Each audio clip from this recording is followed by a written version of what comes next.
پہلے پہل ہجرت کر کے آئے تھے بخاروں کے مارے ہوئے،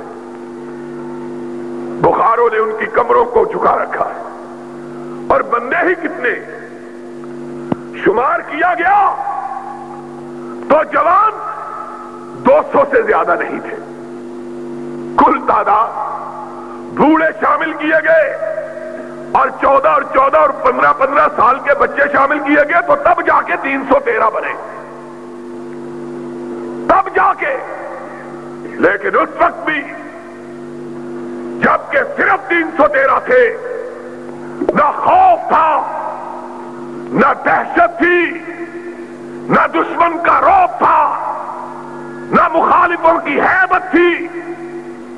اگر تھا تو اپنے اللہ پر توکل تھا، اپنے رب پر اعتماد تھا۔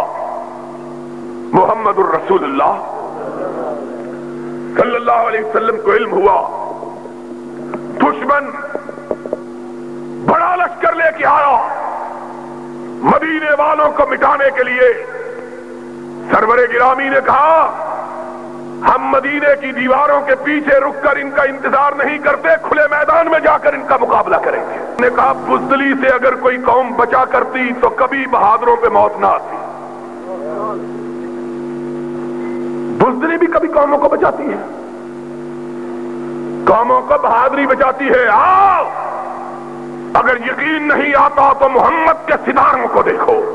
اور مسلمانوں، آج تمہیں اپنی تاریخ بھی بھول گئی ہے، آج کچھ یاد نہیں رہا، آج ہم سب چیزیں بھول چکے ہیں۔ آج ہم نے کفر کو اسلام اور اسلام کو کفر بنا دیا ہے، آج خرد کا نام جنو اور جنو کا خرد رکھ دیا ہے۔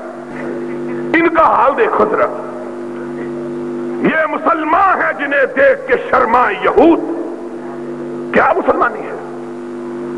تم ہنستے ہو، کعبے کے رب کی قسم رونے کی بات ہے، رونے کی بات ہے، رونے کی۔ جب 313 تھے تو ڈرے نہیں تھے، جب 313 تھے تو، اور اب 10 کروڑ ہیں اور منہ پتیلے جتنے بڑے ہیں۔ 10 کروڑ،